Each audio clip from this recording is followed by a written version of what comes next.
क्या ईरान के बाद पाकिस्तान पर कहर बनकर टूटेगा इजराइल?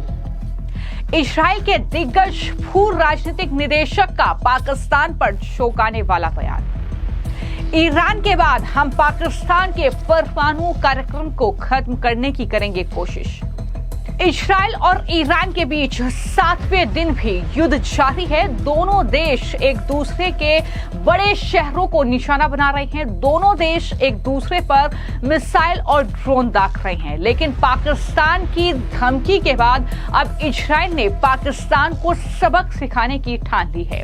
सवाल यह है कि क्या ईरान के बाद पाकिस्तान का नंबर है? इजराइल के दिग्गज भू राजनीति के निदेशक मीर मसरी ने सबसे बड़ा और चौंकाने वाला बयान दिया है। दरअसल ईरान के अभियान के बाद हम पाकिस्तान के परमाणु कार्यक्रम को खत्म करने की कोशिश कर सकते हैं। ये दरअसल इजराइल के जो भू राजनीति के विश्लेषक हैं उनका बड़ा बयान है और ये बयान काफी ज्यादा अहम है, क्योंकि जिस तरीके से पाकिस्तान के उप प्रधानमंत्री और विदेश मंत्री इशाक डार ने हाल ही में इजराइल को खुली धमकी दी और कहा कि अगर इजराइल ने पाकिस्तान के ऊपर गंदी नजर डाली तो उसकी आंख निकाल देंगे, हम ईंट का जवाब पत्थर से देंगे।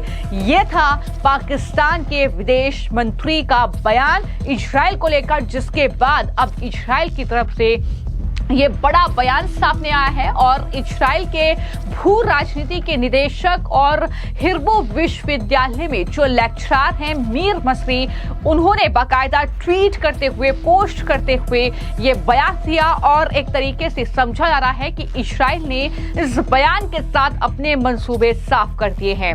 ईरान के अभियान के बाद, यानी उसके बाद क्या पाकिस्तान के परमाणु कार्यक्रम को वाकई खत्म करने की कोशिश इजराइल कर सकता है? क्या इजराइल के निशाने पर पाकिस्तान होगा? ये अब सवाल उठने लगे हैं। हालांकि ये पहली बार नहीं है जब प्रमुख इजरायलियों ने ऐसा कहा है। इजराइल की तरफ से पहले भी ऐसे बयान सामने आ चुके हैं।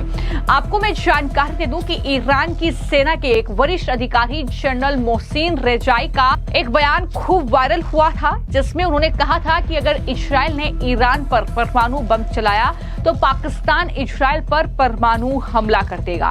इस बयान के सामने आते ही पाकिस्तान सबसे पहले घबराहट में आ गया और सफाई पेश करने लगा। लेकिन इसी के साथ पाकिस्तान धमकी भी देता हुआ इजराइल को नजर आया। पाकिस्तान के विदेश मंत्री इशाक डार ने संसद में अपनी यह बयान दिया और कहा कि पाकिस्तान एक जिम्मेदार मुल्क है और उसका परमाणु कार्यक्रम उसकी रक्षा के लिए है। इशाक डार ने पाकिस्तान की संसद को यह जानकारी दी कि हमारा परमाणु बम केवल हमारे लिए है। ईरान का एटम बम को लेकर जो दावा है वो पूरी तरीके से गलत है। इस दौरान वो भारत का जाहिर तौर पर नाम लेना नहीं भूले और पाकिस्तान के परमाणु बम को प्रतिरोध में तैयार किया गया, ये बताया उन्होंने। इसी के साथ उन्होंने दरअसल सोशल मीडिया पर जो बयान वायरल हो रहा है ईरानी जनरल के पाकिस्तान से परमाणु मदद मिलने के दावे को पूरी तरीके से पाकिस्तान झूठ बता रहा है, तो कहीं ना कहीं इस दौरान वो धमकी भी देते हुए नजर आए। डार ने कहा कि अगर किसी ने हम पर बुरी नजर डाली तो आंखें निकाल ली जाएंगी और पूरी दुनिया इसे देख चुकी है। इजराइल पाकिस्तान की तरफ देखने की जरूरत भी ना करे, ये धमकी पाकिस्तान इजराइल को दे रहा है और कहा कि अगर उसने ऐसा किया, हिम्मत की ऐसा करने की, तो पाकिस्तान की इतनी क्षमता है कि ईंट का जवाब पत्थर से दिया जाएगा। तो कुल मिलाकर इस तरीके की बयानबाजी लगातार जारी है। जिस तरीके से इजराइल और ईरान के बीच ये भयंकर युद्ध छिड़ा हुआ है, ईरान ने अब इजराइल के अस्पतालों को टारगेट करना शुरू कर दिया है। इजराइल भी जवाबी कार्रवाई लगातार मिसाइलें, ड्रोन और फाइटर जेट दाग कर रहा है। तो कहीं ना कहीं एक भयावह स्थिति दोनों देशों के बीच बनी हुई है और वहीं पर अमेरिका से लेकर पाकिस्तान जैसे देशों को लेकर भी खूब चर्चा चल रही है, क्योंकि पाकिस्तान शुरू से ईरान का साथ दे रहा था, लेकिन धीरे धीरे उसने भी अपने पांव पीछे खींचने शुरू कर दिए हैं। वहीं पर अमेरिका के जो राष्ट्रपति हैं डोनाल्ड ट्रंप, उन्होंने दरअसल पाकिस्तान के आर्मी चीफ आसिम मुनीर के साथ लंच किया है, उन्हें लंच पर इन्वाइट किया और उनके साथ क्या बातचीत हुई है, ये भी कहीं ना कहीं सवाल उठ रहे हैं। हालांकि इस बीच ईरान ने अमेरिका को धमकी दी है कि हम सरेंडर नहीं करेंगे और अगर ईरान और इजराइल के इस युद्ध में अमेरिका की सेना कूदती है तो इसका जवाब दिया जाएगा।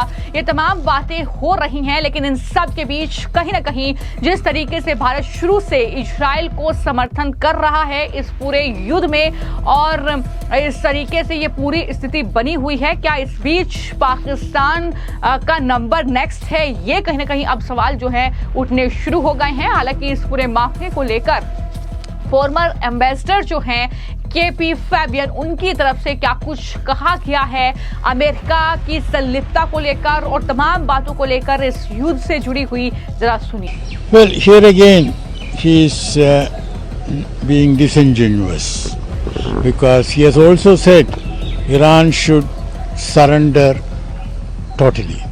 He said it more than once. So what he is really saying that if they want to surrender, they can communicate to me and say that they have agreed to surrender. You know, he has a way of speaking which confuses most of the people. So, and as of now, let's see what is going to happen. We should also take note that Russia and China have come out with statements. President Putin spoke to President Trump. Now, I personally do not think that Russia and China, which have got very close relations with Iran, you know that Iran sent drones to support Russia's war on Ukraine. We know that 90% of Iran's oil exports is taken by China. We know that China has signed an agreement to invest $400 billion in Iran against purchase of oil. So I do not think these two countries will just stand by and permit Netanyahu to bomb Iran and smash it to the smithereens, do another Gaza. So I take it soon there will be a ceasefire, compelled.